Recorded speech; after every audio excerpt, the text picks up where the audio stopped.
Et on reste en France, Elliot, avec les excuses du député LFI Carlos Martins Bilongo après ses propos sexistes visant Rachida Dati. Malaise du côté de la France insoumise. On est très mal à l'aise lorsqu'on écoute le député Carlos Martins Bilongo qui est accusé de misogynie. Il a tenu des propos misogynes contre Rachida Dati lors d'une émission diffusée en ligne puisque il était l'invité, et il a fait son mea culpa, mais il était l'invité, il faut que je donne tout aux téléspectateurs, d'une émission sur la plateforme La Librairie Africaine. Sur YouTube. Sur YouTube.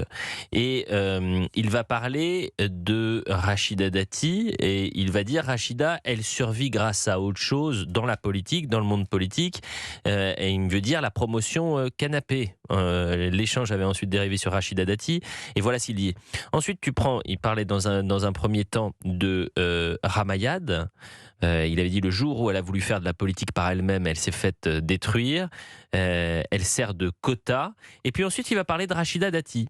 Ensuite, tu prends d'autres personnes où c'est par promotion canapé ou en couchant avec des hommes qu'elles sont arrivées ministres de la culture aujourd'hui et prétendent à la mairie de Paris.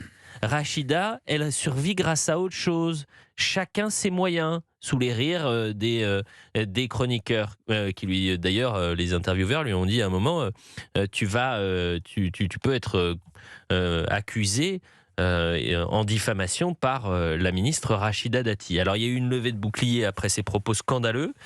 Et puis il a pris la plume, il a tweeté un long message pour présenter ses excuses. Il regrette les propos sexistes qu'il a employés, qui ne reflètent absolument pas les principes qui doivent être les nôtres, ni les respects, je le cite, le respect qui est dû aux femmes engagées en politique, quelle que soit leur sensibilité. J'ai présenté mes excuses, dit-il, à Madame Dati, et les réitère ici publiquement, ainsi qu'à celles et ceux qui ont été légitimement heurtés. Tout cela en écriture inclusive, bien sûr. Il poursuit en tant qu'homme, socialisé dans une position de domination. Je dois prendre la pleine mesure de l'impact de mes paroles. La déconstruction est un processus permanent qui exige remise en question, écoute et apprentissage constant. En tant qu'élu insoumis, j'ai conscience d'avoir un devoir d'exemplarité en la matière. Éric Nolot, comment vous traduisez cette séquence misogyne avec Carlos Martins Bilongo, député de la France Insoumise, qui donc là est bon, qui, faut avouer, à moitié pardonné? Alors avant de décrypter, je dois dire que les gros rires de ces gros beaufs en train de véhiculer les pires clichés sexistes m'ont soulevé le cœur, premièrement. C'est une séquence écœurante. Ensuite, c'est très intéressant parce qu'en effet, M. Bilongo, auquel on a probablement dicté ce texte, écrit en écriture inclusive. Donc voilà, en fait, la duplicité de la France insoumise. C'est-à-dire, pour la galerie, on fait dans le féminisme l'écriture inclusive, mais ce qu'on pense vraiment, c'est que les femmes, en fait, les femmes qui réussissent, elles ont forcément couché avec des hommes puissants. Et vous voyez que la théorie et la pratique s'entrechoquent souvent à LFI. Vous vous souvenez de l'affaire Caténins, où tout d'un coup, un homme qui frappe sa femme, c'était pas si grave que ça. Pourquoi ? Parce que c'était un des nôtres. Donc en fait, tout ça est une duplicité totale. Tout est instrumentalisé et la cause féministe est instrumentalisée. Les associations féministes, elles sont où ? La seule qui est intervenue, c'est Raquel Garrido, qui a des comptes à régler avec la France Insoumise. Donc là, même ça est frelaté. Non, c'est un pays, c'est un parti. C'est un monde, hein. Vous avez dit c'est un pays, c'est lapsus révélateur. Oui, c'est un contre-pays. Si vous cherchez, par exemple, dans ce monde, le fichier S, vous avez Raphaël Ernaud, triple fichier S. Si vous cherchez quelqu'un qui a pu être condamné de près ou de loin, ou du moins qui a été pris la main dans le sac en achetant de la drogue, vous avez Monsieur Kerbrat. Oui. Vous avez effectivement Monsieur Quatennens, ex-LFI, qui a été condamné parce qu'il avait violenté sa femme. Et là, vous avez la polémique misogyne. Et je ne parle pas de ceux qui surfent entre l'antisionisme et qui sont accusés d'antisémitisme. Comme à chaque fois, ça fait quand même beaucoup pour un parti qui aspire à rejoindre l'Élysée. Là, au moins, c'est clair. Non, c'est un contre-pays. Mais à chaque fois, il faut faire le même pas de côté. Imaginez les mêmes propos tenus par des gens classés à droite. Alors je peux vous dire que toutes les sirènes se seraient déclenchées en même temps, et d'ailleurs à juste titre. Enfin, moi j'ai rarement entendu quelque chose d'aussi décontracté dans la beaufitude et la misogynie. C'était vraiment honteux. Et je dois dire, il aurait dû être exclu immédiatement. S'il a à ce point contredit les valeurs fondamentales de la France insoumise. Ça suffit, un tweet avec l'écriture inclusive?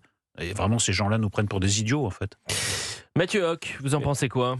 Alors, c'est même pire que ça. Moi, je pense aujourd'hui que l'extrême gauche, notamment, est le camp politique le plus raciste, parce qu'il y a aussi du racisme dans ces propos qui visent Rachida Dati. Vous interrogez aujourd'hui n'importe quelle personnalité politique ou médiatique qui a des origines, qui est racisée, selon eux, et vous leur posez la question, d'où viennent les menaces, d'où viennent les insultes, et qui vous insulte réellement aujourd'hui sur les réseaux sociaux et parfois dans la vraie vie.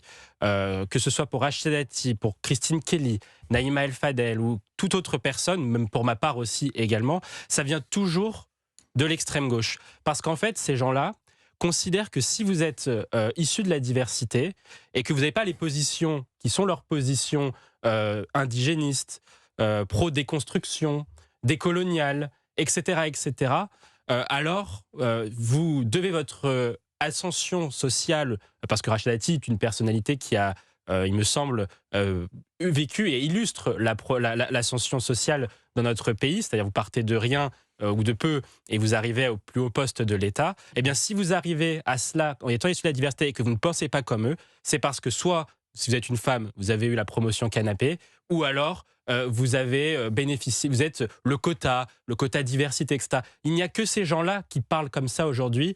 Je trouve que c'est très révélateur d'un état d'esprit qui domine aujourd'hui une grande partie, l'extrême gauche et une partie même de la gauche qui a pignon sur rue aujourd'hui dans ces milieux-là. Mais c'est vrai que ça fait tartufferie XXL pour ceux qui effectivement se présentent comme les plus grands donneurs de leçons et les seuls à représenter, à mettre en avant les idées humanistes.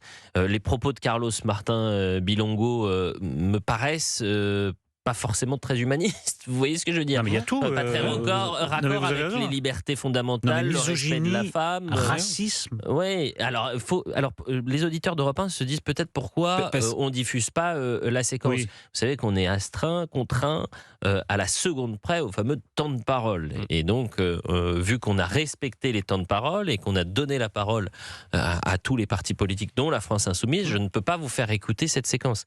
J'invite les auditeurs d'Europe 1 à écouter cet entretien sur la plateforme YouTube. Librairie africaine.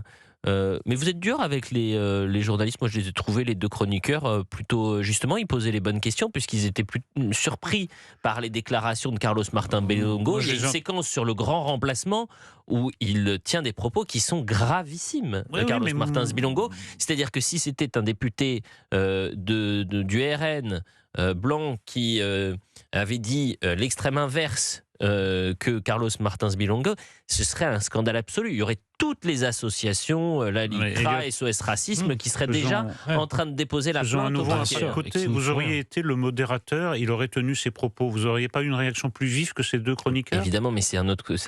On n'est pas sur une studio de radio ou plateau de télévision. Moi, je suis d'accord, vous avez raison. Dans un débat, quelqu'un m'aurait dit, écoutez, Rachida Dati, c'est promotion canapé, puis Ramayad, c'est le quota. Excusez-moi, moi je sors un peu de mes gonds. Vous avez trouvé qu'il ricanait de concert. Complètement raison. Je pense que sur Europe 1, ça se serait passé autrement, j'en suis même certain. C'était pas Europe 1, c'était sur YouTube. Oui, mais vous avez raison. Effectivement, à la seconde même, je lui aurais dit on ne tient pas ce genre de propos.